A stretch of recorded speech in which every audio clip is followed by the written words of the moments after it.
nanohub.org. You can follow along with this presentation using printed slides from the NanoHub. Visit www.nanohub.org and download the PDF file containing the slides for this presentation. Print them out and turn each page when you hear the following sound. Enjoy the show. Okay, so we'll get started. First of all, you all understand that Professor Alam and Professor Dada, these set a very high standard, right? Don't expect me to live up to that, but I'll do the best I can. My job this afternoon is to try to relate all of the concepts that you heard from Professor Dada yesterday to some real data. Show you how we apply it to real data, how we interpret and understand what's going on. I'm going to make use of published data, and that's always very dangerous, right? Because you don't know, you can't ask the people questions, you can't look at them when they're doing the measurements, you don't know what they're not showing you, things like this. But there's been a lot of data that's been shown, and it's more or less consistent, and there is a general understanding of this is the way things work. So the problem that we're talking about is you have a sheet of graphene, you apply a small voltage between the two terminals, you're making a graphene resistor. What is the resistance? How do we relate it to band structure and scattering mechanisms, and how do we figure out what's going on? It's still a field that is evolving. So there are still people that are debating about, well, is this the explanation or is that the explanation? There are still some details that haven't been sorted out. So I'll try to illustrate where, or discuss where some of those are. Now, we're doing some of our own measurements here. Well, Professor Appenzeller and Yang Shui, where's Yang? Doing it in the lab here.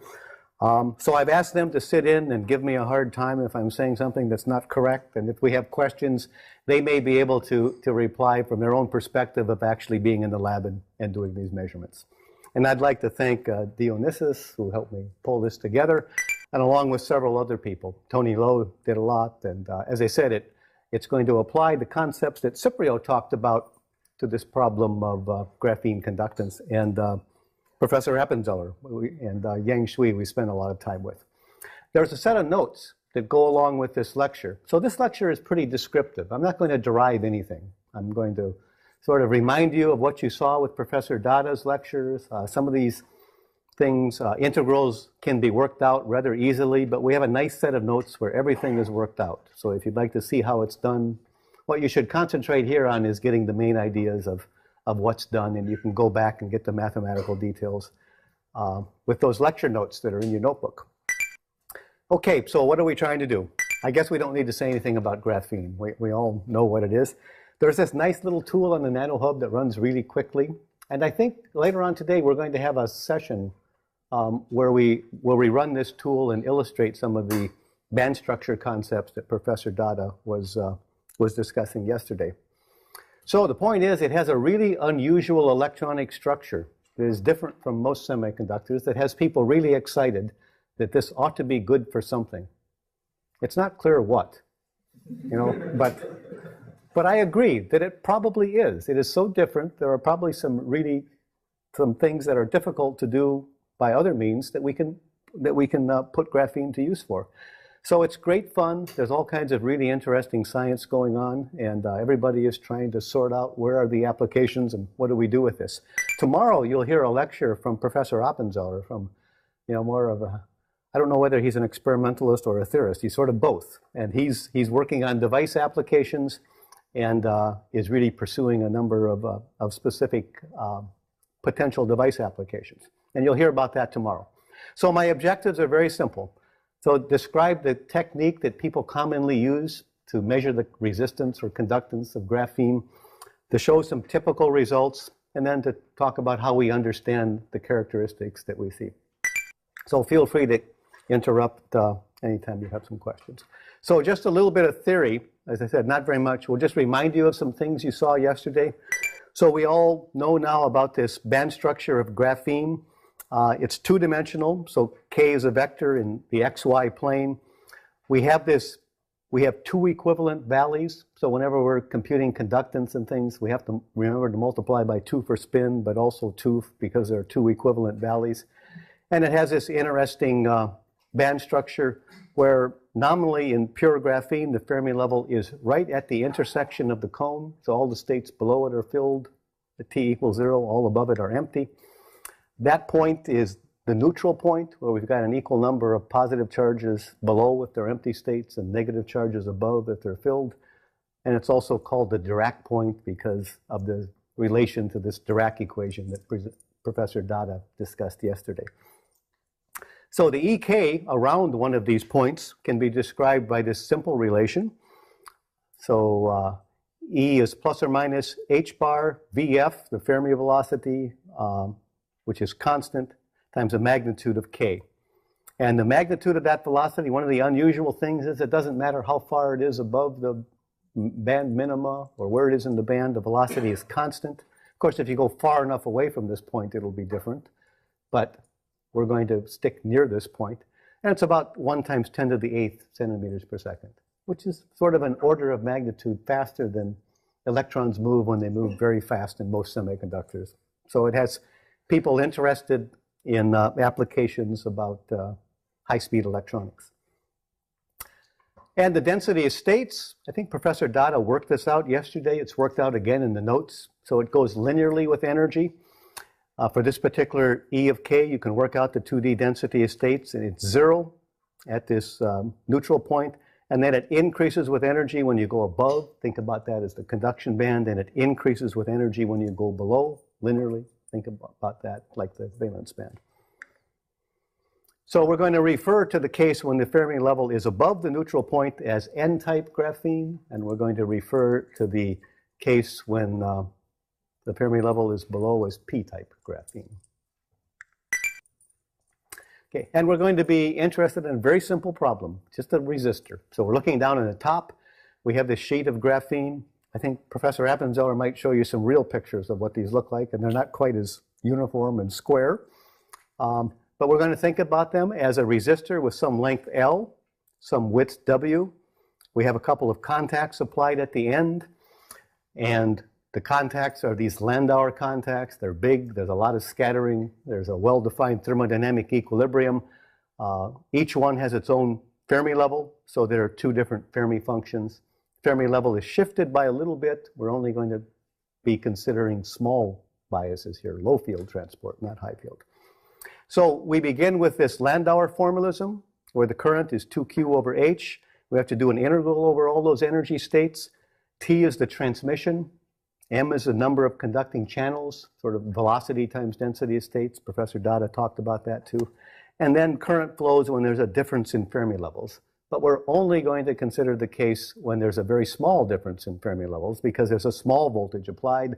So you can approximate this difference by a derivative. That's where the dF, dE comes in. And F naught now is just to remind us that we're near equilibrium. So this is the equilibrium Fermi function. You can pick contact 1 or contact 2 because the bias is so small that everything is basically the same. And current is only going to flow at the Fermi level, or states very, very close to the Fermi level. Okay, so we could plug in things. We know what the Fermi function is. We saw this expression for the transmission function. So this is a number between 0 and 1. So we're thinking about this as in a semi-classical picture. This is, there's no phase involved in what we're going to do.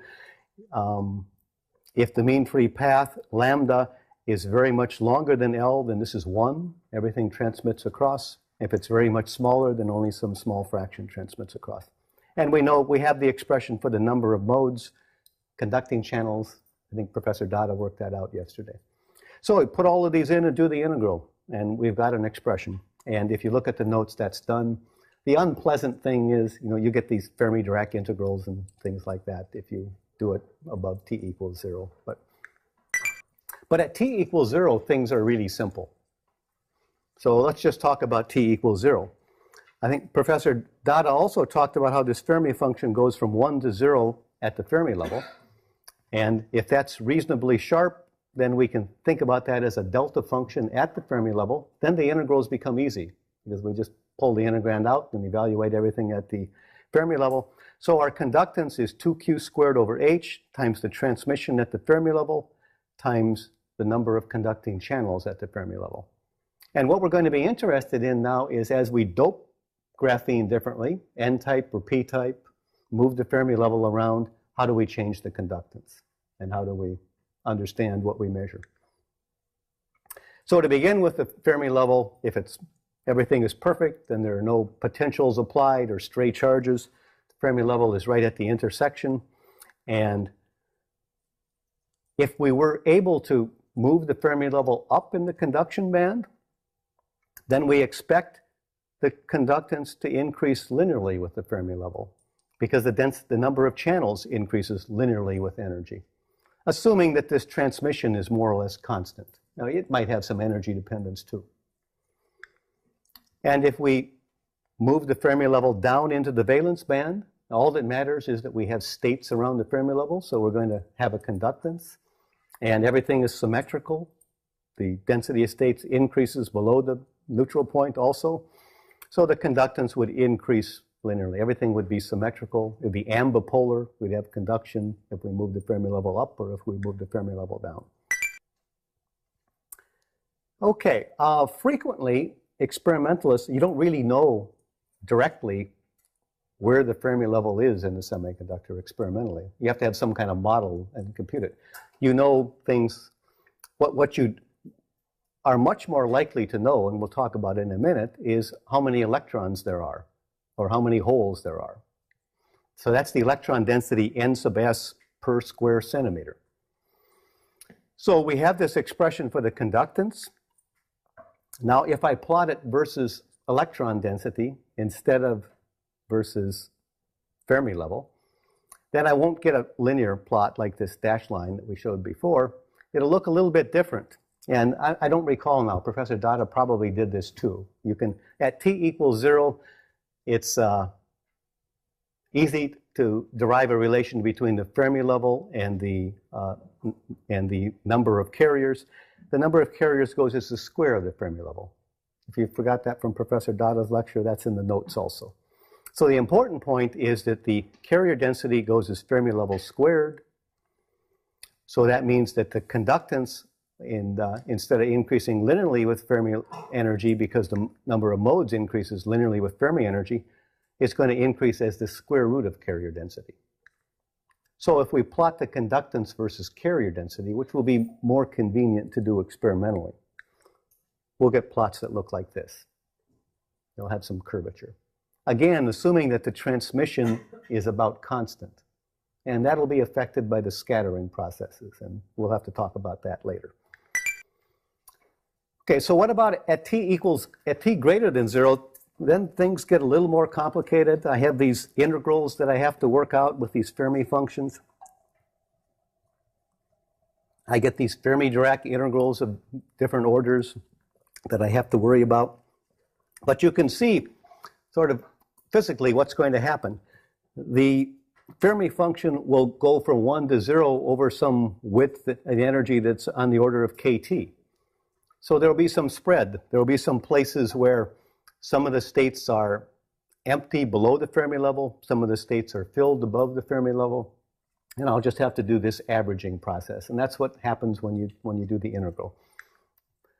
So if I move it up, I'll average over those states that are higher in energy. If I move the Fermi level down, I'll do some averaging over the states that are down. And I expect something, if I get very, very far above the minimum, then it begins to look like a metal, and I'm back to the case where it looks sort of like a delta function now. That spread is very much smaller than the energy that I'm at. If I get near the bottom, I get some rounding, because now I don't go to, now I have a few states filled in the conduction band, I have a few states that are empty in the valence band, and I have to make some corrections around there.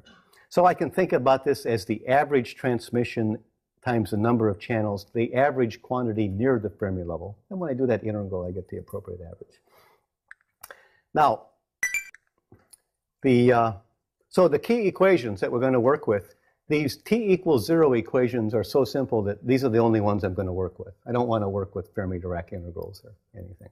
So we'll just work with the t equals 0 relations. So the conductance, it's a nice, easy expression and simple to remember and very physical. It's the quantum of conductance times the transmission at the Fermi energy times the number of channels at the Fermi energy. Okay. And it doesn't matter, you know, there are states everywhere except exactly at E equals 0, that Dirac point. And if I have T greater than 0, then I have to add the conductance of the conduction band and the conduction of the valence band. Right, there are two contributions. We have an expression for the number of modes, basically velocity times density of states. It goes linearly with energy, just like the density of states is, because when I multiply velocity times density of states, for graphene, velocity is constant. So both of them go linearly with energy. In most semiconductors, they have different dependencies with energy. The transmission is given by this formula that Professor Dada discussed yesterday. So we have a simple expression for the conductance at 0 Kelvin. Okay. Now, people frequently like to write this. You know, if you have a large resistor, you like to write the conductance as the sheet conductance times width divided by length. You make it twice as wide, the conductance is twice as big. You make it twice as long, the conductance is half. Okay. So that makes sense if you're diffusive in a normal resistor. It wouldn't make much, it doesn't really make sense if you're ballistic, because you make something ballistic twice as long, it doesn't matter. You know, it can go twice as far just as easily. But people frequently do this. So when you're analyzing experimental data, sometimes it's not always, this is one of the difficulties in pulling numbers out of the papers, because you can't go to the people and ask them, okay, what's your W and what's your L? Sometimes they tell you. Sometimes you have a little piece of graphene that's kind of irregular and it's not exactly clear what's W and what's L, so you're kind of trying to get close. But people will do that, and then they'll extract, and frequently what they're plotting is not the raw data, which would I over V, which is what you would like to see, and then make your own decision about what W and L are. What they will frequently plot is this sheet conductance. Or they usually call it the conductivity sigma. You know, in 2D, they're the same thing. Mos per square or something. So it's that G sub S that we get. Now, if I factor a W over L out of this expression, then I can find out what this G sub S is. And if you do that, we'll factor this L out. So I'll take a L out, I'll have to multiply by an L on top, and I'm going to call that quantity the apparent mean free path. Okay. It's just some algebra, because I insist on interpreting things in this diffusive picture when I shouldn't always do that. And that apparent mean free path will be the smaller of two quantities. It'll be either the real mean free path in a big piece of graphene, the average distance between scattering events, or it will be the length between the two contacts, whichever one is shorter. So it's sort of this picture that Professor Laum alluded to. When you have a ballistic piece of graphene and you're thinking about, you know, mobility and what's the scattering time or what's the mean free path, well, it's actually limited by the contacts, because you scatter in the first contact, you go across the resistor, you scatter in the second contact, so the mean free path is the length of the channel. Can't ever be longer than that. Okay, so I'll just mention an aside. In introductory semiconductor courses, we teach students a lot about non-degenerate Fermi. A non-degenerate semiconductor has a Fermi level way below the conduction band, and you can use Boltzmann statistics, and the integrals are easy to work out. When it's degenerate, usually the Fermi level is around the bottom of the band or a little bit above the bottom. It doesn't get too much beyond that. And then you have these Fermi-Dirac integrals and things just get messy. If you're a metal, you can go back and assume that the Fermi function is a delta function and everything gets easy again. So in graphene, you know, almost always your Fermi level is way above the minimum of the conduction band or way below.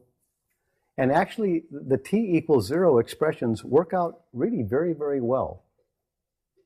So you can go ahead and you can use the T equals 0 expressions. You can always go ahead and use the full expressions if you want to, but the T equals 0 expressions work really well, and they're much easier to help you understand what's going on. There's a little bit of error when you get right near the Dirac point, but there are other reasons that you shouldn't use any of this right near the Dirac point anyway. So we'll stay away from the Dirac point, and we'll talk about that a little bit later. So I'm only going to use T equals 0 Kelvin results, and really it works just fine. I'm not making much of an approximation. Okay, so the questions that we have are, if we're able, well, how do we do this experiment? Experimentally, how do we do this? And some of you, I think, are probably doing this experiment, so you know how it's done. But we want to talk briefly about how do you move the Fermi level around while you're measuring the conductance. And then we want to look at some of the results and see if we can compare them to what we expect. So I just described sort of what you'd expect to see. We'll look at some data and we'll see what we really do see. And it won't look exactly the way I sketched.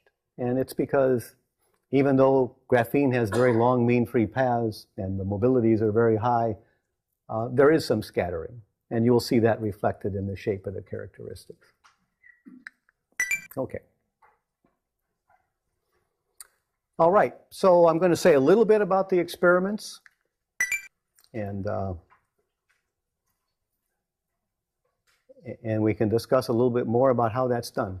So experimentally, it's difficult to dope graphene. You know, in bulk semiconductors, you dope them. That's how you move the Fermi level in the conduction band or the valence band. In graphene, you do it with a gate. Some people will call this electrostatic doping. It's just modulating the potential in the graphene with a gate so that you can change the position of the Fermi level with respect to the neutral point. And in a typical experiment, we have a layer of graphene that is placed on a layer of silicon dioxide. I think Professor Appenzeller might talk a little bit about how you make these, or tomorrow. So the experimentalists have these very clever ways, these very sophisticated ways they've discovered to do this using Scotch tape. Is that right? and you know, it's interesting. You read these papers, and they will even tell you what brand of 3M Scotch tape they used. You know, because you know it's very important to be able to reproduce this, that you get the stickiness just right. And even that, it takes a lot of trial and error before you get the hang of it. It's not the same when you buy it in New York or in Indiana. Okay. Okay. You know, and they discovered if you put it on a 300 nanometer thick SiO2, then you can see one monolayer of it. I think that's 90 nanometers you can also see. So, you know, it's actually quite impressive. Okay, so this is what the structures look like. This is a side view. So you take a silicon wafer. You know, its only function is to hold everything up, right, and to serve as a substrate. Here's an SiO2 layer whose thickness is usually picked such that when I put one monolayer of graphene on, you can look through a microscope and you can see it. You know, the interference fringes are just right. And then you put a couple of contacts on and you make a resistor. The silicon layer is doped on the bottom, you know, the silicon below it. So that's like it's going to serve as a gate. We're going to apply a voltage at the bottom, and that's going to change the potential in the graphene on the top. If you look at the top view over here on the right, you can see the width and the length. And when you see pictures of the real ones, you know, you take this off by Scotch tape and put it down and put some contacts on. They don't, the W and the L aren't quite as clearly defined. And you can use different metals, contacts, and different thicknesses of SiO2, but it's typically fairly thick SiO2. You know, those 90 nanometer numbers are very thick. You know, what are they in a CMOS chip these days? 1 point some nanometers. Yeah, so these are pretty thick layers typically. Okay, now there are also some beautiful experiments that people have done at Columbia, and I think probably one or two other places, where you can build this structure and then etch the SiO2 out from underneath it. So it's suspended. It's not sitting on something that might have some stray charges and things in it that could affect the measurements. And we'll talk about what happens when you do measurements on this suspended graphene also. Okay, so the measurement is very simple. You can do them 2-terminal or 4-terminal. So this is a 2-terminal measurement. You apply a voltage across the two contacts, measure the current, and divide the two and get the conductance, and you can plot either the conductance or 1 over the conductance, the resistance. And you can do that at a fixed temperature, and then you can sweep the voltage on the bottom, and when you do that, you'll move the potential of that neutral point up or down, and you'll move the Fermi level into the conduction band or the valence band, and you can plot out these characteristics of conductance versus gate voltage. Or you can sit at some gate voltage and vary the temperature and see how things vary versus temperature. And as I mentioned earlier, frequently what's reported is not the direct measurement of I divided by V, but it's this sheet conductance. So the W and L are factored out. Okay. Now, just a word about using the gate voltage to change the Dirac point.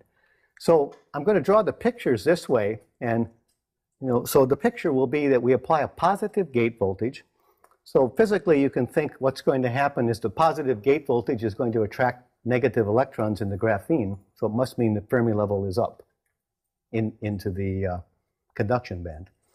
So we'll usually draw our pictures like this. Now the Fermi level has moved up into the conduction band. What's really happened is that we've taken the Dirac point and we've lowered the energy of all the electrons by minus Q times the gate voltage, or whatever the potential is inside the graphene. We pulled the Dirac point down and the Fermi level hasn't moved. But it's just easier for me to draw the pictures this way. All that matters is the relative distance between the Fermi level and the Dirac point. So positive gate voltage, the Fermi level goes up. Negative gate voltage, we're going to attract positive holes in the graphene. So the Fermi level should be in the valence band, and it'll get pulled down. Now, if you want to solve, well, let's see what we're doing here. If you typically do a measurement, you'll get something like this. Now, ideally, if there were no stray charges and there were no work function differences between the metal electrode and the graphene, everything would go through zero at Vg equals 0. Experimentally, it doesn't. There's some offset. There's some stray charges. There's some work function differences, just like you have in an MOS capacitor, flat band voltage. So people will typically find out what that is, and then they will translate that offset to the origin, and you'll plot the characteristics like those dashed lines. Okay. Now, C times V is charge.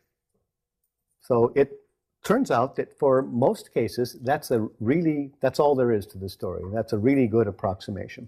So Q times the charge in the graphene, that's the total amount of charge per square centimeter in the graphene, is just the capacitance of that insulating layer, epsilon of SiO2 divided by that 300 nanometers or 90 nanometers or whatever it is, so times the gate voltage, times Vg prime after I've made this shift. So it's like Vg minus the threshold voltage, and the threshold voltage is 0. Now, that doesn't always work. If you're solving for this problem, it's just like solving an MOS capacitor. And there is a capacitance of the graphene, people call the quantum capacitance, that's in series with the insulator capacitance. And if you solve it, you find that this is an approximation that works really well if the oxides are reasonably thick. And most of these oxides in these experiments are reasonably thick. But if you want to see how it works for like 1 or 2 nanometer oxides, it'd be a little more involved, the relation between NS and Vg. And that's worked out in the notes too, I think. Is that right? So if you're actually building a high-performance device, your gate insulator would be very thin, and the relation would be a little more complicated than this. But for these kinds of experiments that we're doing, it's very easy. So when we plot conductance versus gate voltage, we're really plotting conductance versus sheet carrier density in the graphene. It's the same thing. Okay, so now we can look at some results, and we can see if we can make sense of them. So here's a typical measurement. It's from a review article that's recent. I think the measurements themselves were done, you probably know, 3 or 4 years ago, which is like ancient history in graphene, but it's a nice looking plot. So you're seeing things look sort of like what we talked about. In this case, they have a nicely structured piece of graphene. They must have etched this somehow. I don't know how, yeah. Oxygen etched? Oxygen plasma etched, okay. I knew there was a good reason I invited you to sit down in front with me, so I will rely on you more. So you can see this resistor. This is a 4-probe measurement. So here you can pump the current in. You can measure the voltage between these 2 probes. The width looks like it's 1 micrometer. The length is 5 micrometers or 5,000 nanometers. The oxide sitting underneath this thing is 300 nanometers thick. Right? So typical experiment. And we're plotting the sheet conductance here. And the temperature is quite low, 10 degrees Kelvin. Okay. Okay, so we could try to make sense out of this data. We have this basic expression that we showed a little bit earlier, which tells me what the conductance should be. We plot it versus gate voltage. So there's a relation between the gate voltage, tells us what the carrier density is. The carrier density is related to the Fermi level. So I can deduce what the Fermi level is at any point. And then I can put that in, I can take the measured sheet conductance and the Fermi level then, and I can deduce what the apparent mean free path is. Okay. So there's a very simple relation. I can just solve these two equations for the apparent mean free path, and Professor Dada mentioned this yesterday too. So I take the measured sheet conductance in units of 2q squared over h. I divide by the square root of the carrier density, which I determine from the gate voltage, and I can find out what the mean free path is. Right? Very easy. And again, I'm using these t=0 expressions, but they're really quite good. So let's go up here where the gate voltage is high. The sheet conductance is about 3 millisiemens. I know the gate voltage, it's about 100 volts with a 300 nanometer thick oxide. So we have about 7 times 10 to the 12th carriers per square centimeter. So are people calibrated to this? Is that a high sheet density?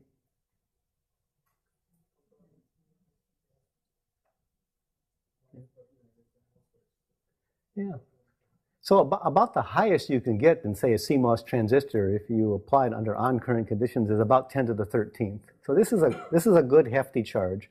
Fermi level is way above the bottom way above that Dirac point, that neutral point. In fact, we have all the information. It's 0.3 of an eV above. We can just work that out. And we find an apparent mean free path that's 130 nanometers. So this thing is 5,000 nanometers long, and the mean free path is 130 nanometers. So it's diffusive.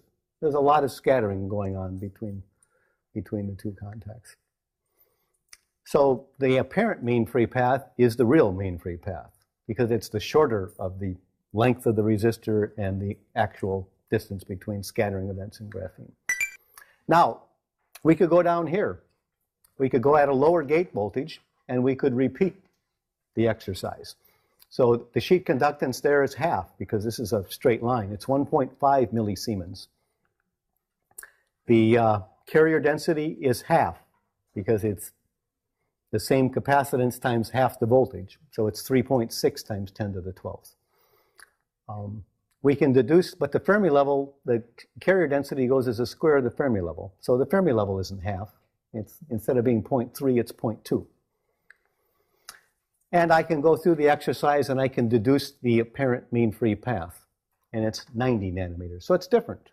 The mean free path is energy dependent. It's different at the higher energy in the band than it is at the lower energy. So some type of scattering is going on.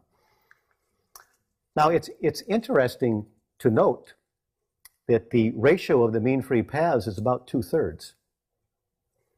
And the ratio of the Fermi energy, when I did the calculation first up here, and when I do the calculation now, the ratio of those two energies is about 2/3. So what that's telling us is that the mean free path in this sample is proportional to energy. The higher if the energy is doubled, the mean free path is doubled. So that should be telling us something about the scattering processes. So people start to think, what scattering processes are proportional to energy? And maybe that's the one that's controlling the performance of this particular resistor. Okay. Now, mobility. So, people like to talk about mobility. And the reason is because we're used to thinking of things like sheet conductance is sheet carrier density times Q times mobility. Now, that's always true in the sense that I can always make this definition, right? And then I can divide the measured conductance by the measured sheet carrier density in Q, and I'll find out what the mobility is. Now, in this case, it makes a lot of sense to talk about a mobility because there is a region, quite a long region here, where the conductance is proportional to the carrier density. So the mobility is just some constant number. And you can do the math, and it's 12,500 centimeters squared per volt second. So is that a good mobility? Is it pardon me? Yeah, it's good, but there are other semiconductors that are much higher. But this is a little bit old. People can do better than this now. But it's a pretty high mobility. It's like 10 times higher than silicon. But it's also at 10 degrees Kelvin, right? So, okay, now let's go down here at this minimum point, and let's run through the same exercise.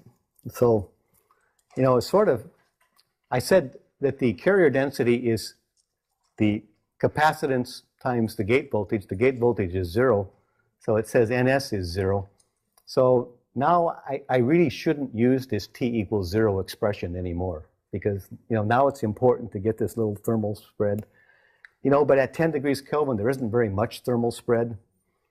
So if I attempt to do this, and even if I attempt to do it rigorously, using the proper expressions with Fermi-Dirac integrals, I'll be led to the conclusion that suddenly the mean free path is big up here at high gate voltage. It's dropping linearly, and then when it gets in this region, it turns around and it goes off to infinity. Right? Doesn't make any sense, right? What it's an indication of is that something else is happening here. And the something else that's happening, or what people think is happening, is that in this region, if you have a large piece of graphene, and it's sitting on silicon dioxide, and it's sitting in the ambient, there are stray charges all over the place that are pulling the Dirac point up and down. And you have these puddles, they call them, where some places it's p-type, some places it's n-type. And the conduction is different. We developed a theory for which everything is uniform. The Fermi level is in one place. The Dirac point is in one place. It's uniform. And it's not. And so our theory really only works when we get out of this regime and we're well above those fluctuations. When we get down in there, then there are many papers. Professor Alam alluded to it on percolation theory. And so something different is going on there. And I guess it's an area that we're doing some looking at with Professor Alam and Tony Lowe, and we haven't fully digested all of that yet. It's not, as Professor Alam mentioned, it's not exactly like the classic percolation theory that he talks about, where you have these regions where you have these very big differences between conductivity, either it conducts or it doesn't conduct.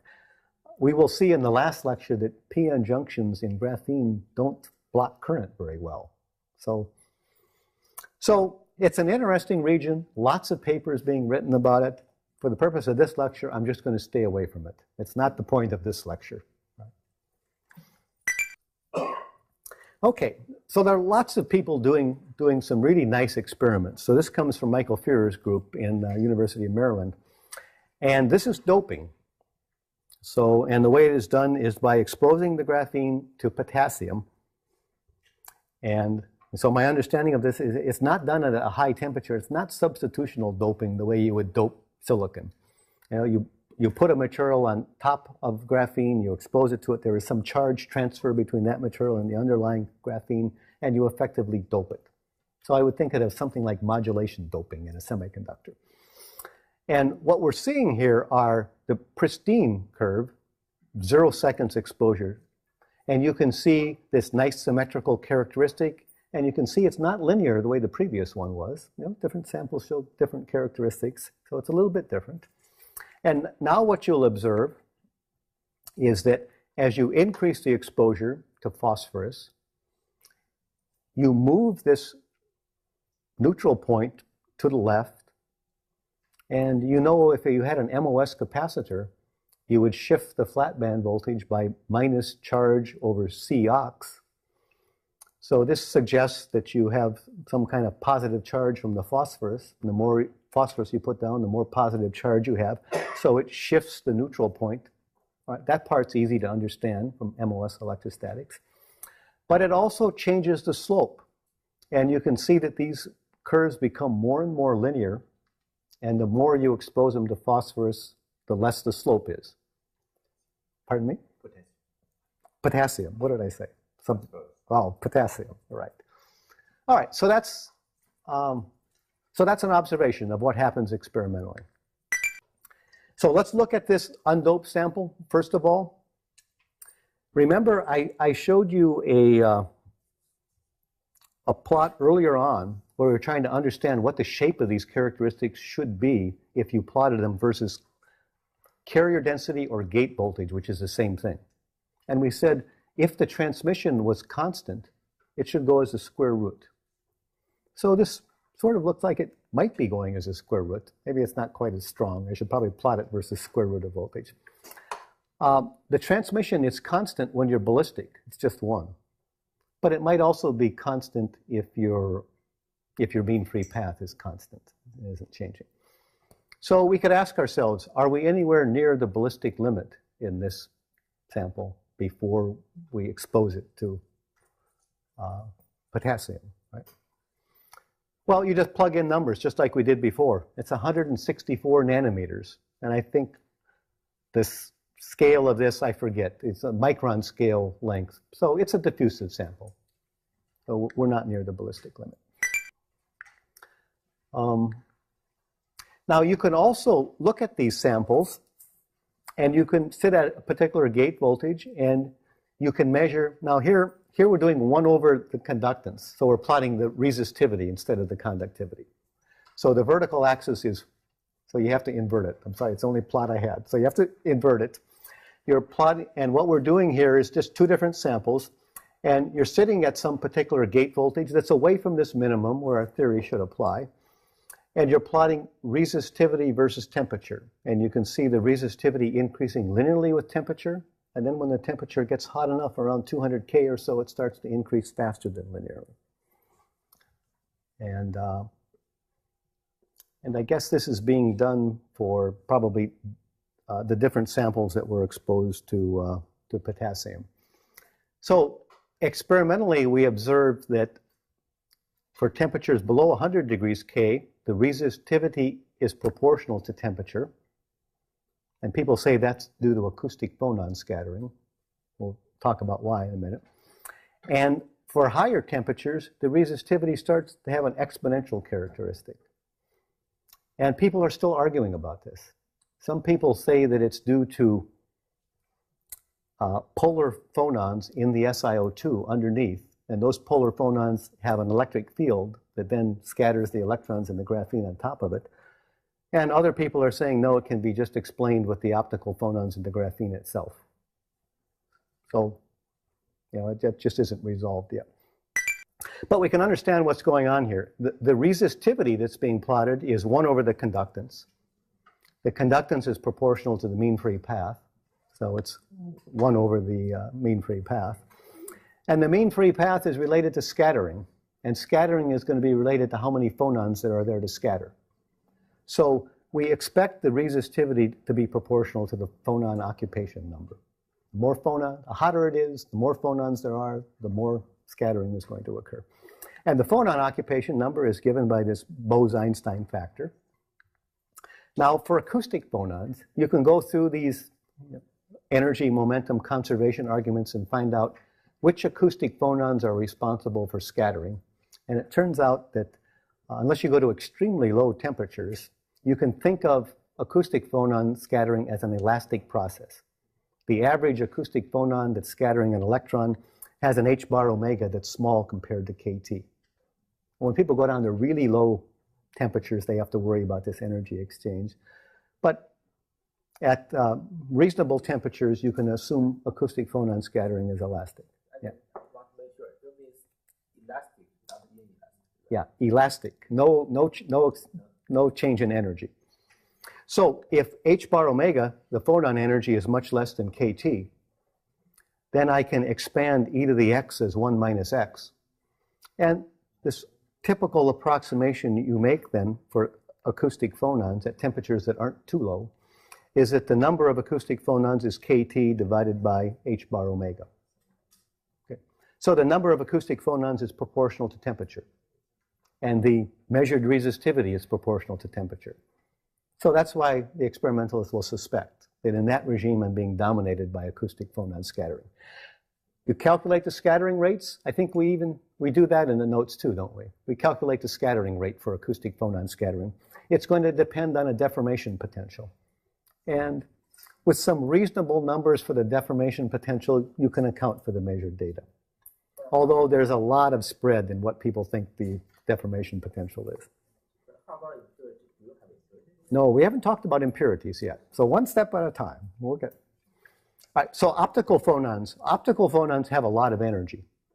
Right? So if you're at low temperatures, the electrons don't have enough energy to excite an optical phonon, and there isn't enough thermal energy for there to be any population of them.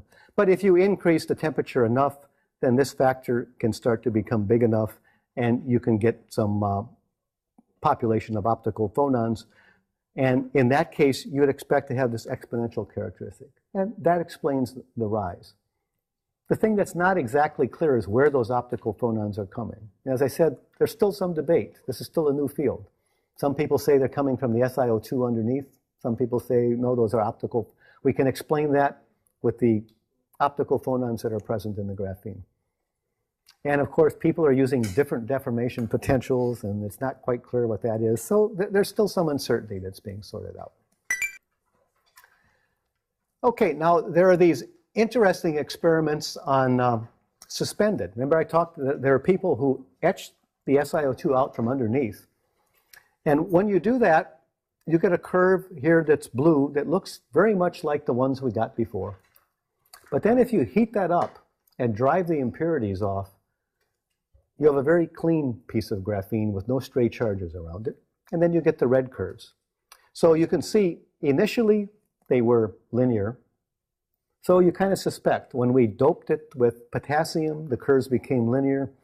When they were on the substrate where there might be a lot of stray charges around, the curves were linear. Before we annealed it, when there might be a lot of gunk on the films, they're linear. But after you anneal that all off, they become nonlinear. Now, you can see, oops, before we do that, there's a dashed line here and there's a solid line. And as Professor Dada mentioned, people frequently don't always appreciate that this Landauer formalism can work in the diffusive limit or in the ballistic limit.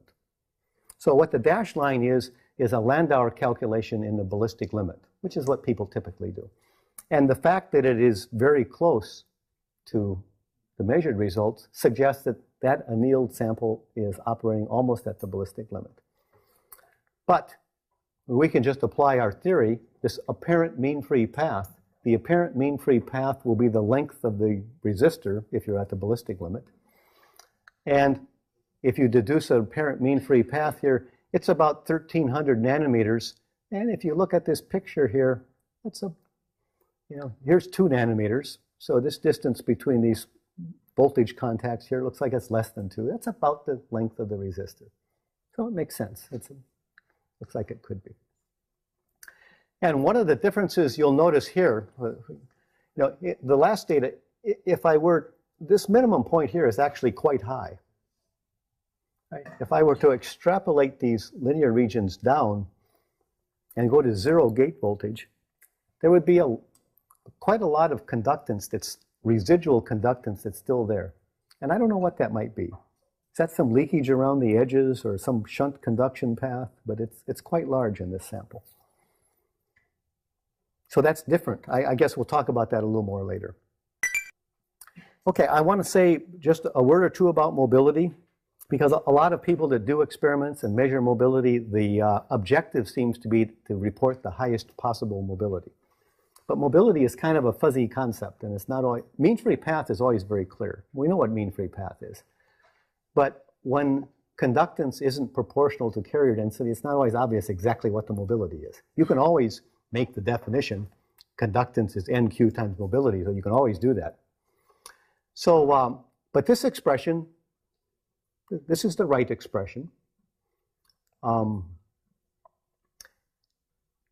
what that says is that the conductance is proportional to the mean free path times the square root of carrier density, not times carrier density. Okay. So I can always make this definition. And then I can go ahead and I can, if I were to divide my measured conductance by the square root of the carrier density, I would get a mobility. Right? So if I were doing that in a sample like this, I would try to get the carrier density as small as possible, because then I would measure a mobility that's as high as possible. But the mean free path itself might be constant the whole time. You know, it's probably a more meaningful physical quantity. So there are kind of two cases here. If we have an apparent mean free path, which might be energy dependent, if it's proportional to energy, just 1 second. If the mean free path is proportional to energy, then energy is proportional to the square root of carrier density. So square root of carrier density times square root of carrier density, that would give me a conductance that's proportional to carrier density. And then I could pull a mobility off anywhere on that plot, and it would be the same, and it would make a lot of sense to do it. But if the mean free path is constant, then the conductance then is proportional to the square root of carrier density, and then I get a mobility that depends on carrier density. And then you have to be very careful when you're comparing numbers between labs. Okay, what carrier density did you do that at? And nothing very complicated is going on. It's just a constant mean free path. Is there a question? Yes. Can you please go to the previous slide? Yeah. So can you please remind me what the blue curve means? So this is a sample where, first of all, the graphene was on the SiO2, right? And then the SiO2 underneath the sample was etched out. Okay. So after it was etched out, then this curve was measured. But after the etching process, you know, there may have been stray charges and things that were left on the graphene. So then the graphene was heated up and annealed to drive all of that stuff off. And the idea was to produce as clean a piece of graphene with as little stuff on it as possible. And when after that annealing process, then the conductance got much higher and more nonlinear. Yeah, so is there an explanation that why the curve is not symmetrical? Oh, that's a good question. Why is this curve not symmetrical? So let me ask you to ignore that for now. Okay. I'm going to mention that on my very last slide as one of the reasons that you should stay for my last lecture of the summer school, right? Let me just defer that. But that's, so, you know, what I'm going to do is to say, oh, okay, this is the good side. This is the side I'm always going to analyze because it looks better. Okay. Something is going on here. And I'll talk about that briefly at the end, and I'll talk about it more in the very last lecture. Yeah, they're not always symmetrical. Okay, so just a summary. The low conductance samples, we often see a conductance that's proportional to carrier density. If we get away from this minimum where we shouldn't be, because that requires a different theory. The higher conductance samples are frequently nonlinear. They look like they sort of like the square root of carrier density, but not exactly. The conductance decreases with temperature. People call that metallic. That's sort of what you'd expect. More phonons, more scattering. But it can become superlinear if you go high enough, and that means there's phonons with a higher energy. Let's see, the best mobilities, if we've got our numbers correct, the best ones that we can find these days are on the substrate are around 30,000. But you often do see these asymmetries, these experimental effects. Now, after you suspend it, you get much more pure graphene. And before you anneal it, it looks like the graphene on SiO2. The G is frequently, not always, but frequently linear, proportional to NS. After annealing, the conductance is much higher, and it becomes distinctly nonlinear. In fact, you can then approach the ballistic limit. It looks like there's very little scattering at all. You can get mean free paths that are on the order of a micron. And people quote mobilities. Now, it's not always so meaningful to quote mobilities because it depends on where on that curve you decide you're going to choose a mobility. But they get numbers that are quite high. And I don't remember now, what, 70,000, 100,000?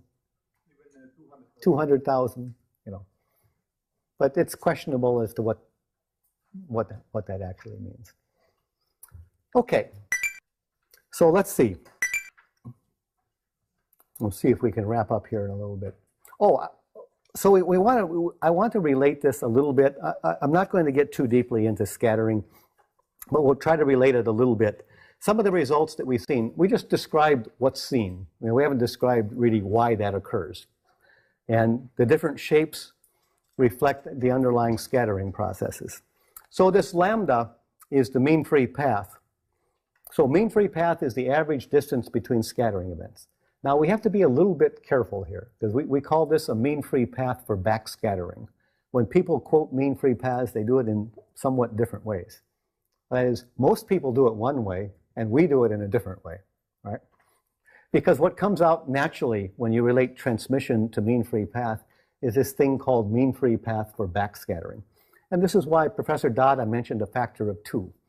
You know, the mean free path that he uses in one dimension is not v times tau. It's 2v times tau. Because if on average it can scatter anywhere, if it scatters forward, it doesn't do any damage. If it scatters backwards, it backscatters and it hurts the conductance. So it takes 2 scattering events on average to do damage. So your mean free path for backscattering is an extra factor of 2. In 2 dimensions, you have to average over angle, in 3 dimensions also. And so sometimes when you're comparing our mean free paths to other mean free paths, you have to take account of that difference. So the idea is that an electron comes in with some energy and some wave vector. It encounters some scattering potential due to a phonon or due to a charged impurity or due to a defect in the graphene lattice. And it scatters out and goes off in another direction at the same or different energy, depending on whether it's elastic or inelastic. So 1 over tau, if tau is the average time between scattering events, then 1 over tau is the probability per second that you'll scatter, and that's what we call the scattering rate. And it depends on energy, right? High energy ones typically scatter faster than low energy ones. And there's a standard process that people use. It doesn't always work, but it's very common in semiconductor work, and you just calculate these scattering rates by Fermi's golden rule. So you identify the scattering potential, you sandwich that in between the wave function for the initial state and the final state and compute that matrix element, and you can compute the scattering rate. And once we have the time, then we can convert it to a mean free path for backscattering. We can stick it in our transmission formula and we can compute the conductance. All right, so here I mentioned that we're in 2 dimensions now. So when we do this averaging over angle to get the backscattering proper, it turns out that the averaging gives you a pi over 2. So you'll frequently, if you compare the mean free paths this way to the mean free paths that people frequently quote, ours will be pi over 2 times bigger. All right, we're talking about the same physics, it's just a different definition. Okay, now for many scattering rates, scattering processes, the scattering rate is proportional to the density of states. And that makes sense. So I have an electron coming in at some energy E, it can scatter to some state. Let's say it's elastic. If there are more states to scatter to, if there are twice as many states at that energy, it'll scatter twice as much, assuming that the interaction potential is the same at that energy. So it's reasonable to assume that the scattering rate is proportional to the density of states. In graphene, the density of states is proportional to energy. Okay. So the average time between scattering events for a reasonable scattering mechanism would be proportional to 1 over energy. So high energy ones would scatter more quickly, and it would be smaller than low energy ones. So the mean free path then would be v times tau with this pi over 2. So the mean free path would be proportional to 1 over energy. So this happens for acoustic phonon scattering. It happens if your scattering potential is a delta function. Your scattering rate is just proportional to the final density of states. Okay, now it's very interesting in graphene that this does something very interesting to the conductance that this fellow Andau observed many years ago. So let's look at what would happen. This is our expression for the conductance. And I'm operating in the diffusive limit now. So the apparent mean free path is the real mean free path.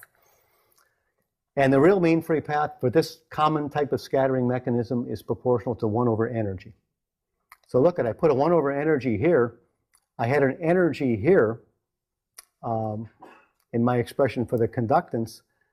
So the result is that the conductance is independent of the number of electrons in the conduction band. Right? That's not typical. You know, typically you're used to saying if I have twice as many electrons in the conduction band, I have twice as much conductance. For this particular type of scattering, it would be independent.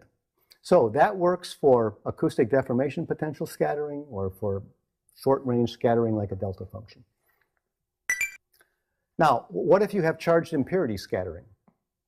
So let's say I've got the graphene sitting on SiO2 and there are charges around. Maybe they're on top of it. Maybe they're in the SiO2. They're all over the place. That Coulomb potential is going to affect the potential in the graphene. And what it's going to do is to move the neutral point up and down. It's going to fluctuate all over the place depending on whether there's a charge nearby, whether it's positive charge, whether it's a negative charge. So I've got that neutral point bouncing all over the place. So an electron wave comes in and it sees all of these fluctuating potentials and it's got a chance to reflect off of them. That's the scattering process. And you can kind of see that if the electron energy is very, very high, then these ripples in potential don't have much effect. They're small compared to the electron energy, so there isn't very much reflection or scattering.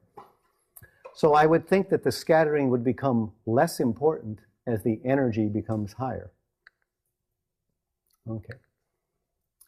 So that means that the mean free path should increase as the energy increases. So actually, you can go through some simple arguments, calculating these scattering rates with Fermi's golden rule, and you find out that that is exactly what happens. But actually, I mean, those arguments are a little too simple. You really need to include all of the screening and everything. But even when you do that more involved calculation, you typically find that for charged impurity scattering, the mean free path is proportional to energy. So what does a mean free path that's proportional to energy do? Well, we have our expression for conductance. If I say the mean free path is proportional to energy, then I have an energy here and an energy here. I have an energy squared. But carrier density is proportional to energy. So now the conductance goes linearly with carrier density. I get these linear plots. I can compute a mobility. It's nice and constant. And this was pointed out some time ago. And this is what led people to believe, one of the things that led them to believe that if you see these linear plots, it's a signature that there's charged impurity scattering going on in this particular sample. Now, as I said, there are still things that are being debated. People have shown recently that if you have very strong short-range scattering, instead of a weak scattering potential, a very strong scattering potential that's actually inducing some mid-gap states, that you can get the same thing that can happen. And I think I saw some experiments out of the Maryland group just recently where they deliberately ion-bombarded graphene to create damage like this, and they found these linear characteristics. So it's suggestive. You see these linear characteristics. If you haven't intentionally damaged it in that way, it probably indicates that it's charged impurity scattering. All right. Okay, so that's pretty much the whole story here. Let me just show you one other way that you can analyze data, which seems like a sensible way to do it. It's very, very common for people to analyze their data and quote you a mobility. But what I've suggested is that that's not always a meaningful thing to do. But a mean free path is a very physical thing. You know, we know what that is. And there's a very easy way. You can take the expression for the conductance. We can take the expression for the carrier density. And Professor Dada showed you this yesterday. If you just divide the conductance by the square root of the carrier density, we can deduce experimentally what this apparent mean free path is. We can do that in any sample, whether the characteristic is linear or whether it's curved in some way. We can experimentally deduce what the energy-dependent mean free path is. And then we can ask ourselves, what scattering process would give us that energy dependence, and kind of deduce what's going on. So if we take this data that we've been talking about again, and if we apply that procedure, we'll get mean free paths for the red curve, the annealed curve that was near ballistic that will look like this, and we'll get characteristics for the blue curve that will look like this.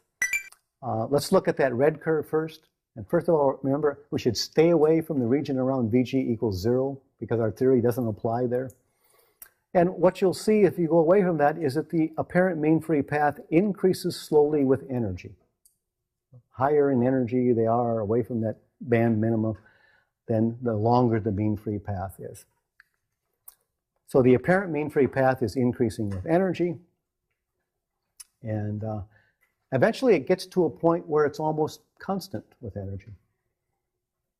So what you would, the way you interpret that is, well, initially there's some charged impurity scattering. When you put the Fermi level high in the conduction band, that gets weak, and then the apparent mean free path is the shorter of the actual mean free path and the length of the resistor. And eventually you just hit the length of the resistor and it doesn't get any longer. And you can actually, if you know the length of the resistor, you can actually extract out from that what the real mean free path due to scattering is. And it's quite long in that sample, 3.5 microns. Okay, so you can pull that out. Now, if you try to do that on the blue, we expect the mean free path is quite short. In fact, we just argued that in order to get this linear dependence, your mean free path has to increase linearly with energy. So we'll stay away from this region near 0 because the theory doesn't apply. But if we go out here, the mean free path is not increasing with energy, it's decreasing with energy. Now, it turns out this data is complicated by the fact that we're assuming here, our expression for conductance assumes that when you go to 0 Fermi level, you're at the Dirac point and there's no conductance.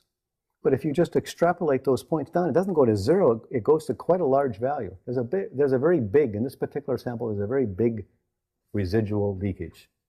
Some kind of maybe along the edges, maybe somewhere there's a shunt leakage path. If you subtract it out, because that's some other effect that we're not quite clear what it is, if you subtract that out and then do the analysis of the part that's behaving properly, then you'll get a mean free path that increases with energy the way we argued that it should to give us that kind of characteristic. And you can see that those mean free paths are a lot shorter than they were in the annealed sample. You know, instead of being microns, they're tenths of microns. Right? That's what you would expect. All right, so our general picture of these curves is something like this. If we have a ballistic characteristic, then the shape of the curve should go as the square root of the carrier density. Everything should be symmetrical around the Dirac point. It isn't always. Now, if the mean free path is constant, you'll get the same kind of shape. You'll just get a lower conductance, but it'll have the same square root shape. Now, on the other hand, if you see a sample where the conductance goes linearly with carrier density, most people will tell you that that's a signature of ionized impurity scattering, and you have charged impurities in your sample somewhere, and that's what's going on. If you have acoustic phonon scattering, you would get this highly unusual characteristic where the conductance wouldn't depend at all on the carrier density. Now, in practice, if you have a little bit of charged impurity scattering and you have a little bit of acoustic phonon scattering, you're going to get the sum of these two. It'll be the minimum of whichever those are, and you'll get a characteristic that will have some shape, and it won't necessarily be square root of n sub s, but it'll be a competition between these two scattering mechanisms. And if you think you know deformation potentials well enough, you may be able to pull some of that information out. Oh, and these things, you know, sometimes the minimum conductance goes close to 0, but in that sample that we looked at before, it was quite far from 0. All right, so as I said, this lecture is mostly descriptive. It's showing you this is what the kind of data that people are reporting, and this is how we interpret it in terms of the kinds of concepts that Professor Dada introduced yesterday. So the general features, you can sort of understand pretty clearly what's going on, although people are still debating. Not everybody agrees. And I might put Professor Appenzeller on the spot here later by asking him which parts of this he doesn't agree with, because there probably are one or two. There's a nice way to analyze this data just by extracting the mean free path. It seems to make a little more sense than extracting mobilities.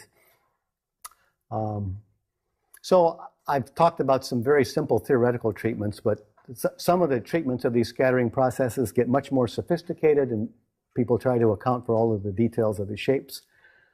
The actual experiments are frequently you see some non-idealities. They're not always symmetrical the way I've assumed that they would be. But we have a general framework that understand what's going on. Most of it makes sense. And now to Zhufang's question.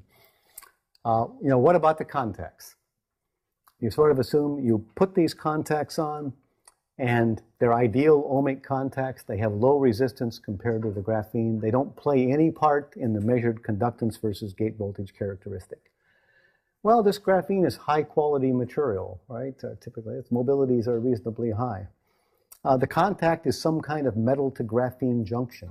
As we change the gate voltage, we're changing the potential drop across that. It may well play a role. In fact, it probably does play a role. And when we talk about junctions on the last day, I'll talk a little bit more about how we think about PN junctions and NN junctions, and why you might argue that you can take the one that's higher and assume that that's the graphene, and that the other one is being contaminated because you're seeing some of the junction conductance. Okay, I think that's all I have to say. So, thank you.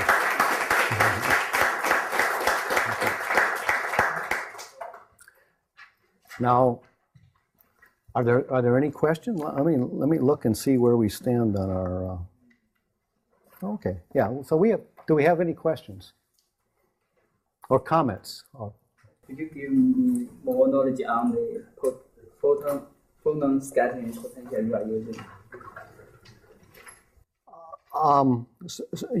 So for the acoustic phonon?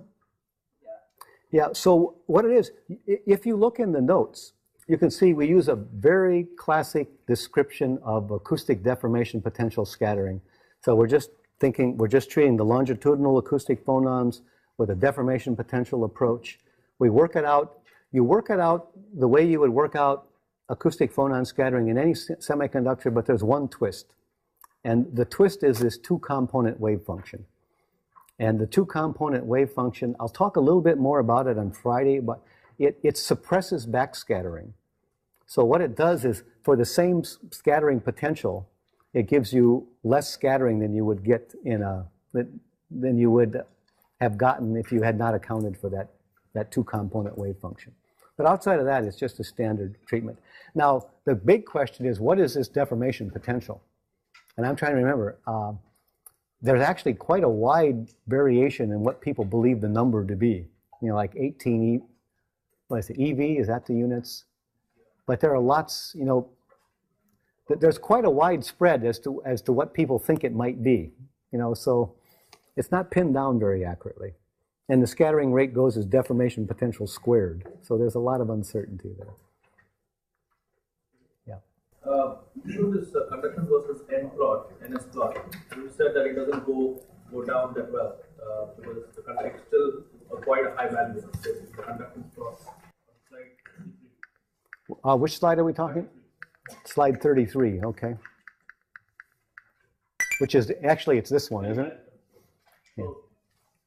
Is this because, so I see two reasons for this happening. One could be because there is no band gap in graphene, so you're not able to shut it off completely, or is it because the interface states are very crappy in this device?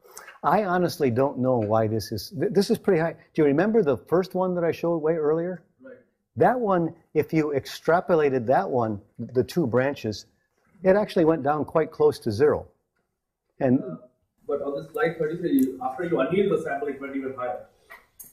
That minimum point went even higher.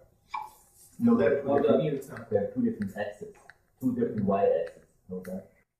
oh, are they? The y-axes are different. That's why the curve higher is low.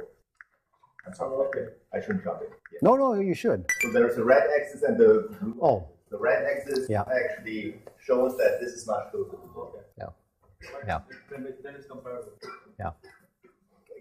Go ahead. So one of those pictures that Professor Landstrom was showing before was this percolation type picture, right? And what it says is, if you are drawing a cone for your entire graphene structure, that's really not capturing what's going on. But literally, you have to picture you have a lot of little cones in different areas of your graphene. Now imagine these little cones are offset, and you're trying to make the current really small. And I create an offset that is rather large between all these cones, what are you going to find? You're going to find a rather high minimum conductivity. If you manage to make all these cones nicely behaving very similarly, then I have a much better chance of benefiting from the low density of states close to the Dirac point. And what am I going to say? See, I'm going to see a much lower conductivity close to the Dirac point. So every time you perturb your system a lot, meaning I have all these cones jiggling around at different spots in my graphene, I have a good chance that my conductivity is going to be high in this minimum point. So you mean by those puddles that there are different Dirac points at different levels? Yeah. So a picture I think that's fair is to say, okay, make a typical circle size around these puddles. And every circle for me is a little cone. And every cone is slightly offset in terms of energy up and down. And now try, because all these cones are in parallel, right? These are wide structures. Now you're trying to picture, I want to make my current very small. Well, if one cone is always kind of above or below, doesn't matter, the Dirac point, you can do whatever you want with your gate fault. You're always going to have quite some conductivity. Yeah. So the more dirty, the more impurities you have. This is the counterintuitive thing, right? Normally we are seeing the more scattering, the lower the conductivity. But that's what we argue all the time. Here for the minimum point, it's upside down, right? The more things are disturbed, perturbed, the higher the conductivity is. Because you're trying so hard to make the conductivity small. You're arguing for the populations. Yes, from this kind of picture. So you're saying that the difference between this one and the earlier one is that there's the fluctuations in potential are much larger in this one. Yes, and it's a wide structure. Yeah. That's at least my take on it, and it increases your chances of having always quite some nice conducting power. Right. Yes. And the thing that's confusing me just a little bit is that I think this mean free path up that I extract up here is about what the other one was, and this mean free path is thought to still be affected by those charged impurities, presumably the same charged impurities that are responsible for the puddling. So and yet the mean free paths end up being the same once you get away from that regime. Yeah. I guess this is also very similar to the puddle size that you're having. Yeah. Right? And if the width of these structures is of the order of several micrometers, which it often is, then I believe there's a good reason to assume that there's always some kind of parallel path through the structure. Yeah, could be. But how can you be so confident about that? Because even, for example, in indium arsenide, when you put down a dielectric, your Fermi level is almost pinned at the ECNL, like the charge neutrality level, and that because of that, you're not able to shut off the device completely. So one of the biggest differences here, I think nobody would debate that there is no band gap available in this structure. Right? There is no band gap. So the best thing I can do is really go to the Dirac point where I have supposedly a very low density of states, right? And yes, you can argue I am not moving my bands anymore. Well, I see n bipolar device characteristics. So how do I explain that I have two branches and I'm going through a local minimum if I'm pinged at some point, right? That's also very hard to envision. And so I have an easier time to picture that something prevents me from getting very low conductivity rather than assuming that I'm not moving my bands at all. Then I would assume I have no second branch. Because I say that because in indium arsenide, at least people still see some sort of a V-shaped characteristic. It's not completely flat, and that comes because of band-to-band tunneling from the other side too. Because you have this from the. You're talking about the bipolar device characteristics that are there all the time.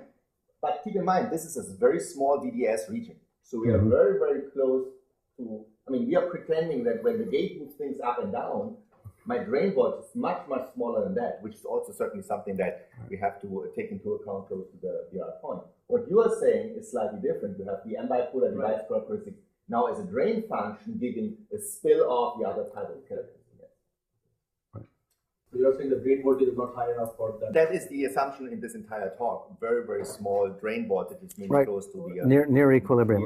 So this band-to-band tunneling, this is the key feature of graphene p-n junctions. So we'll talk quite a bit about that then on Friday. You have these electron hole puddles, and typically you see all of these measurements are at really low temperature, right? 0 to 50 Kelvin typically. So what do you think happens for measurements at room temperature to the hole and electron puddles which are isolated, recombined, or do they coexist? Plus, you have thermal generation of carriers taking place anyways. So are these electron hole particles going to be contributing to the thermally generated carriers in the system? Have you looked at these characteristics at room temperature? Yeah, so yes, we have. And so look at the energy scale we are talking about. At some point, Professor Landstrom translated the carrier concentration energy axis into an energy axis. Yeah. And the largest carrier concentration of 7 times blah, blah, times 10 to the 12 corresponds to 300 millielectron volts. Okay.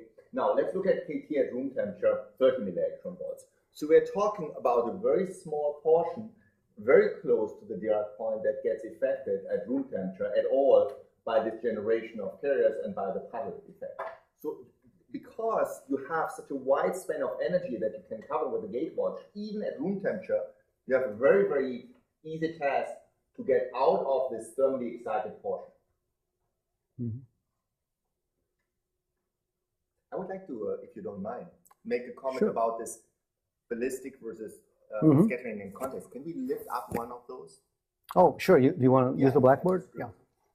So Let's see. And I apologize. I mean, I don't want to jump to something, but I personally always have this approach as an experimentalist, right?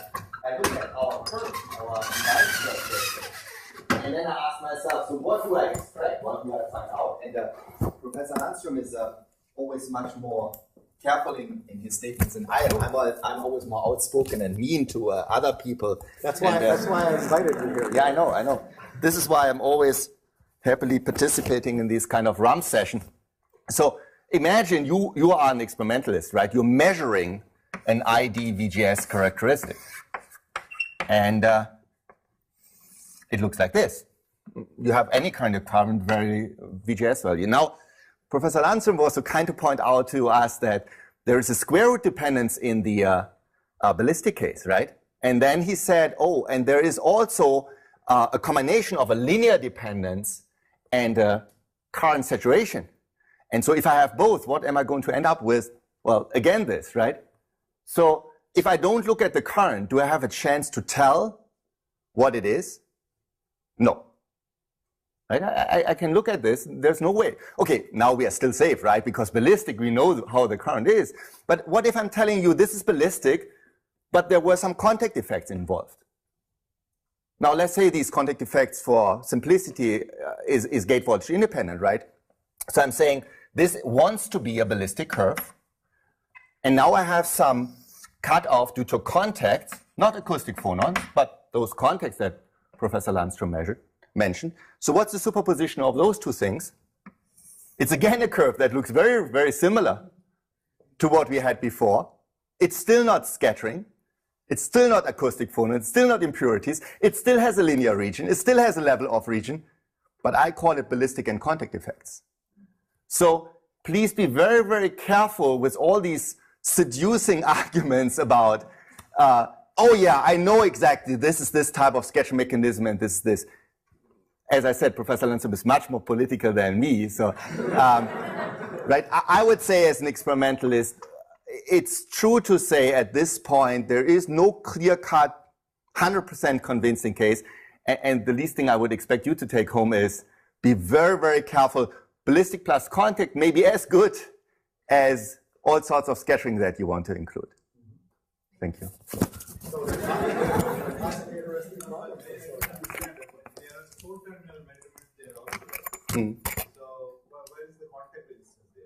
So for the four-term, so this clearly does not apply. Thank you for pointing that out. So for the four-terminal measurements, I wanted to note that did you see how huge these voltage probes are in comparison to the spacing between them? And that's very typical, right? Normally in a Horvath geometry, you have that contact and that contact. And actually, this is pretty much the geometry where we have this distance, let's say, the same as the contacts. So what am I going to measure with these voltage probes, right? I mean, they're clearly not just probing a potential here at this one point. They are huge, they are wide. I have scattering going on, even on the length scale of the contact size.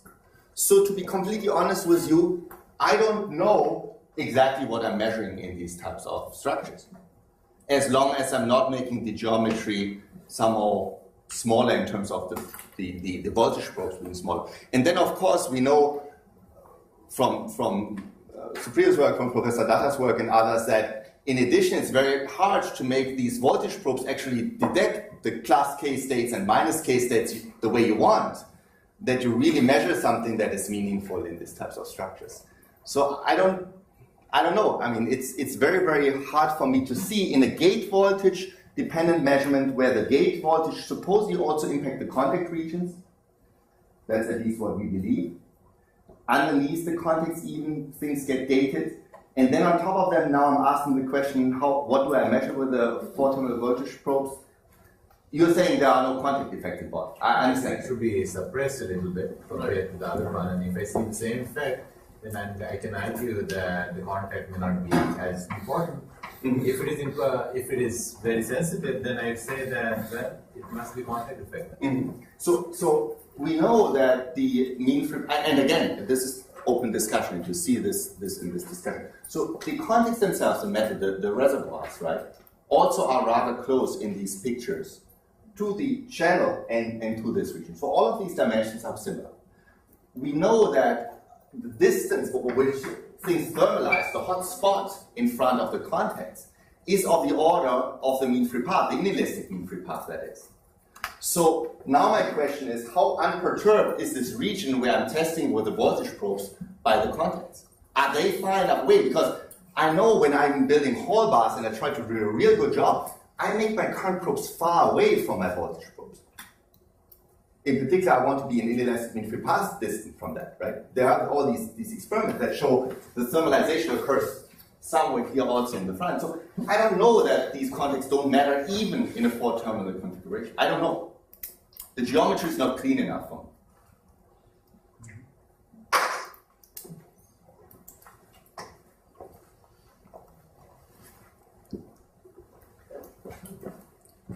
Thank you. I'm glad I came around with that. So I hope you're going to still show up tomorrow. I will yell at you, but don't worry. That's okay, right? Well, this is wonderful. It's a brand new field. There's still lots of things to sort out, lots of things that people are debating. So this is exactly what we wanted to convey. nanohub.org. You can follow along with this presentation using printed slides from the NanoHub. Visit www.nanohub.org and download the PDF file containing the slides for this presentation. Print them out and turn each page when you hear the following sound. Enjoy the show. Okay, so we'll get started. First of all, you all understand that Professor Alam and Professor Datta, these set a very high standard, right? Don't expect me to live up to that, but I'll do the best I can. My job this afternoon is to try to relate all of the concepts that you heard from Professor Datta yesterday to some real data. Show you how we apply it to real data, how we interpret and understand what's going on. I'm going to make use of published data, and that's always very dangerous, right? Because you don't know, you can't ask the people questions, you can't look at them when they're doing the measurements, you don't know what they're not showing you, things like this. But there's been a lot of data that's been shown, and it's more or less consistent, and there is a general understanding of this is the way things work. So the problem that we're talking about is you have a sheet of graphene, you apply a small voltage between the two terminals, you're making a graphene resistor. What is the resistance? How do we relate it to band structure and scattering mechanisms, and how do we figure out what's going on? It's still a field that is evolving. So there are still people that are debating about, well, is this the explanation or is that the explanation? There are still some details that haven't been sorted out. So I'll try to illustrate or discuss where some of those are. Now, we're doing some of our own measurements here. Well, Professor Appenzeller and Yang Shui, where's Yang? Doing it in the lab here. So I've asked them to sit in and give me a hard time if I'm saying something that's not correct. And if we have questions, they may be able to reply from their own perspective of actually being in the lab and doing these measurements. And I'd like to thank Dionysus, who helped me pull this together. and along with several other people. Tony Lowe did a lot, and as I said, it's going to apply the concepts that Cyprio talked about to this problem. Computing conductance and things, we have to remember to multiply by 2 for spin, but also 2 because there are 2 equivalent values. And it has this interesting band structure where nominally in pure graphene, the Fermi level is right at the intersection of the cone. So all the states below it are filled. At T equals 0, all above it are empty. That point is the neutral point, where we've got an equal number of positive charges below if they're empty states and negative charges above if they're filled. And it's also called the Dirac point because of the relation to this Dirac equation that Professor Dada discussed yesterday. So the EK around one of these points can be described by this simple relation. So E is plus or minus h bar VF, the Fermi velocity, which is constant, times the magnitude of K. And the magnitude of that velocity, one of the unusual things is it doesn't matter how far it is above the band minima or where it is in the band, the velocity is constant. Of course, if you go far enough away from this point, it'll be different. But we're going to stick near this point. And it's about 1 times 10 to the 8th centimeters per second, which is sort of an order of magnitude faster than electrons move when they move very fast in most semiconductors. So it has people interested in applications about high-speed electronics. And the density of states, I think Professor Dada worked this out yesterday. It's worked out again in the notes. So it goes linearly with energy. For this particular E of K, you can work out the 2D density of states, and it's 0 at this neutral point. And then it increases with energy when you go above. Think about that as the conduction band, and it increases with energy when you go below, linearly. Think about that like the valence band. So we're going to refer to the case when the Fermi level is above the neutral point as N-type graphene, and we're going to refer to the case when the Fermi level is below as P-type graphene. Okay, and we're going to be interested in a very simple problem, just a resistor. So we're looking down on the top. We have this sheet of graphene. I think Professor Appenzeller might show you some real pictures of what these look like, and they're not quite as uniform and square. But we're going to think about them as a resistor with some length L, some width W, and ground out, and evaluate everything at the Fermi level. So our conductance is 2q squared over h times the transmission at the Fermi level times the number of conducting channels at the Fermi level. And what we're going to be interested in now is as we dope graphene differently, N-type or P-type, move the Fermi level around, how do we change the conductance? And how do we understand what we measure? So to begin with the Fermi level, if everything is perfect, then there are no potentials applied or stray charges.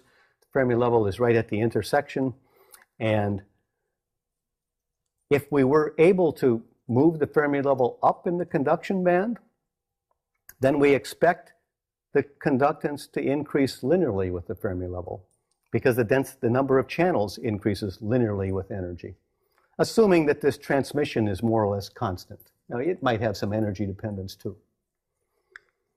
And if we move the Fermi level down into the valence band, all that matters is that we have states around the Fermi level, so we're going to have a conductance, and everything is symmetrical.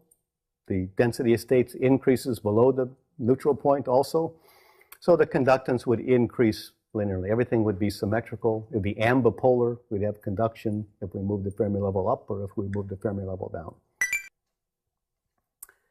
Okay, frequently experimentalists, you don't really know directly where the Fermi level is in the semiconductor experimentally. You have to have some kind of model and compute it. You know things, what you are much more likely to know, and we'll talk about it in a minute, is how many electrons there are, or how many holes there are. So that's the electron density N sub s per square centimeter. So we have this expression for the conductance. Now, if I plot it versus electron density instead of versus Fermi level, then I won't get a linear plot like this dashed line that we showed before. It'll look a little bit different. And I don't recall now. Professor Dada probably did this too. You can, at t equals 0, it's easy to derive a relation between the Fermi level and the number of carriers, the number of graphene conductance, and Professor Appenzeller and Yang Shui we spent a lot of time with. There's a set of notes that go along with this lecture. So this lecture is pretty descriptive. I'm not going to derive anything. I'm going to sort of remind you of what you saw with Professor Dada's lectures. Some of these things, integrals can be worked out rather easily, but we have a nice set of notes where everything is worked out. So if you'd like to see how it's done, what you should concentrate here on is getting the main ideas of what's done, and you can go back and get the mathematical details with those lecture notes that are in your notebook. Okay, so what are we trying to do? I guess we don't need to say anything about graphene. We all know what it is. There's this nice little tool on the NanoHub that runs really quickly. And I think later on today we're going to have a session where we run this tool and illustrate some of the band structure concepts that Professor Dada was discussing yesterday. So the point is, it has a really unusual electronic structure that is different from most semiconductors, that has people really excited that this ought to be good for something. It's not clear what, but I agree that it probably is. It is so different. There are probably some things that are difficult to do by other means that we can put graphene to use for. So it's great fun. There's all kinds of really interesting science going on, and everybody is trying to sort out where are the applications and what do we do with this. Tomorrow you'll hear a lecture from Professor Appenzeller, from more of a, I don't know whether he's an experimentalist or a theorist. He's sort of both, and he's working on device applications and is really pursuing a number of specific potential device applications. And you'll hear about that tomorrow. So my objectives are very simple. So describe the technique that people commonly use to measure the resistance or conductance of graphene, to show some typical results, and then to talk about how we understand the characteristics that we see. So feel free to interrupt anytime you have some questions. So just a little bit of theory. As I said, not very much. We'll just remind you of some things you saw yesterday. So we all know now about this band structure of graphene. It's two-dimensional, so K is a vector in the XY plane. We have two equivalent valleys. So whenever we have a couple of contacts applied at the end, and the contacts are these Landauer contacts. They're big. There's a lot of scattering. There's a well-defined thermodynamic equilibrium. Each one has its own Fermi level, so there are two different Fermi functions. Fermi level is shifted by a little bit. We're only going to be considering small biases here, low field transport, not high field. So we begin with this Landauer formalism, where the current is 2Q over H. We have to do an integral over all those energy states. T is the transmission. M is the number of conducting channels, sort of velocity times density of states. Professor Dada talked about that too. And then current flows when there's a difference in Fermi levels. But we're only going to consider the case when there's a very small difference in Fermi levels, because there's a small voltage applied. So you can approximate this difference by a derivative. That's where the dF, dE comes in. And F naught now is just to remind us that we're near equilibrium. So this is the equilibrium Fermi function. You can pick contact 1 or contact 2 because the bias is so small that everything is basically the same. And current is only going to flow at the Fermi level, or states very, very close to the Fermi level. Okay, so we could plug in things. We know what the Fermi function is. We saw this expression for the transmission function. So this is a number between 0 and 1. So we're thinking about this as in a semi-classical picture. This is, there's no phase involved in what we're going to do. If the mean free path, lambda, is very much longer than L, then this is 1. Everything transmits across. If it's very much smaller, then only some small fraction transmits across. And we know we have the expression for the number of modes, conducting channels. I think Professor Dada worked that out yesterday. So we put all of these in and do the integral, and we've got an expression. And if you look at the notes, that's done. The unpleasant thing is, you get these Fermi-Dirac integrals and things like that if you do it above t equals 0. But at t equals 0, things are really simple. So let's just talk about t equals 0. I think Professor Dada also talked about how this Fermi function goes from 1 to 0 at the Fermi level. And if that's reasonably sharp, then we can think about that as a delta function at the Fermi level. Then the integrals become easy. because we just pull the